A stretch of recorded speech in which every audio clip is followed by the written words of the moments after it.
We've seen the funeral service that was taking place for the late Palesa Maruping conclude here at the Khuma Community Hall near Stilfontein in Northwest. We understand that Maruping was brutally killed last week, Wednesday, when her body was found hanging from the ceiling here in Khuma. We heard from her close friends that the news of her untimely passing came as a shock, as many of them knew her as a lively person and could not imagine that she had in fact hung herself.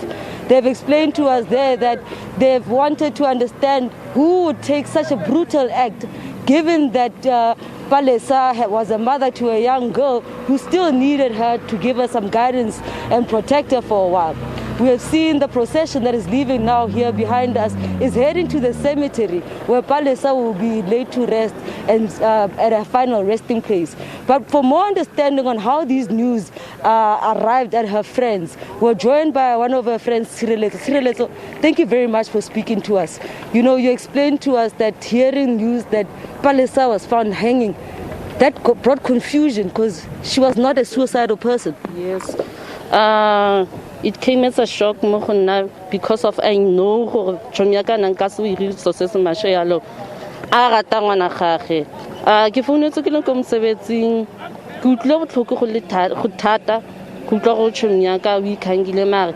Gilekabata Huitzin Niti Horing, Huira Hitzing, Gayako family Yahake, Hagifika family Harabambella Chomiaka was brutally killed. So, ka utlwa botlhoko ha ke shebang gore o sia ngwana o monyane nna ke go itse ke ine ya nna ntwe botlhoko mo go rona a ke batla go bua maka even now it's a trauma mo go nna. Worst of all, she was then, killed by supposedly and allegedly her own partner. Ha se partner ya gagwe ke itse tšhomi ya ka mo go mashe because of ha se le ditšhape tsa gagwe tsa a nka tsama a jutse le tsone. Chomiaka le gore a ye go ha ke itse go ile ya mare ene motho o molile ha se le type ya gagwe gore e ka nna gore ke motho wa gagwe. Mme ke motho itsegeng mo community. Yes, ke motho itsegeng mo community motho molile.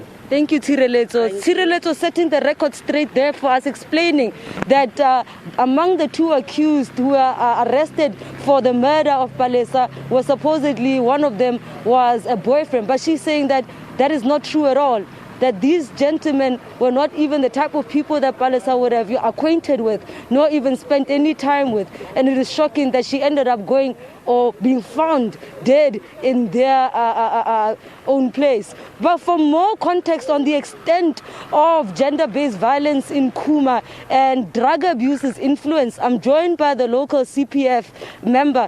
But just give us more detail on this situation that we're seeing in this community. I mean, this is the fourth murder of this kind. Yeah. Thank you for having us. As CPF, we are still shocked with this barbaric act that happened. But as a community, we can't just remain at being just shocked. It is time as a community to make sure that we stand up and unite against gender-based violence. We are sure these things are influenced by drugs.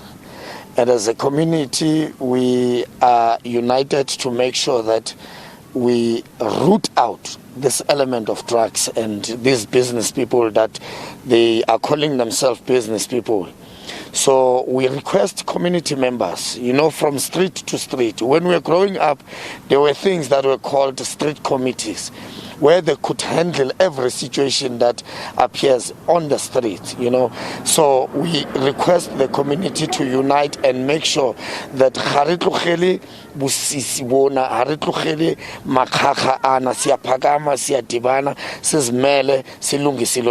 what is most disappointing is that the allegations that where Palesa's body was found was a known drug den.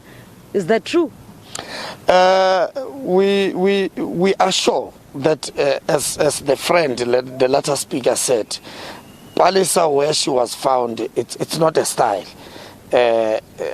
Also, those are not her type, and it is clear that she was drugged. It is clear that she was kidnapped and she was there for 3 days.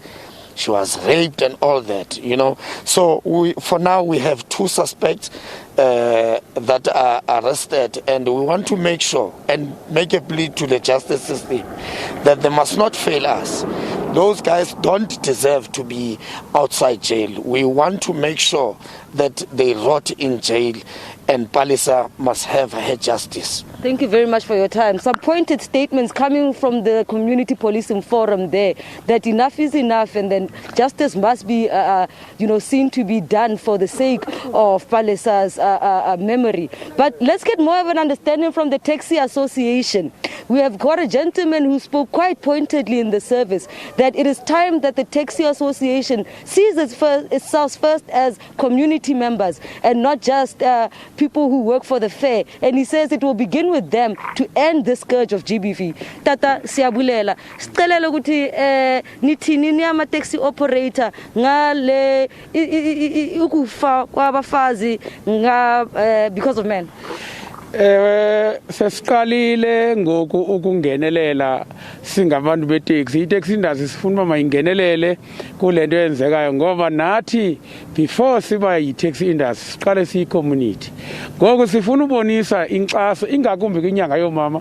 Isivise kabuhlungu indaba kaPalesa kwinyanga yomama kwenzeka into enje. Ngoku sifuna uqalela ukuthi apha kuPalesa sithi no more kwenzeke ngohlobo. SiyiTaxi industry sawungena ngokupheleleyo ukulwa nalento yenzekayo ngoba aba bantu ngabethu sisebenza ngabo. Ngiyabulela baba. What he's explaining to us there as the chairperson of the Taxi Association here in Stilfontein and Khuma is that they're saying that enough is enough and they will not allow another incident such as that have unfolded here with the death of Palesa at the hands of murderous perpetrators. It will not be allowed to continue and happen to other families, and they'll come together with the community to ensure that they protect all those who are vulnerable. For now, back to you, studio. Right, Sentleeng, thank you very much indeed for that report.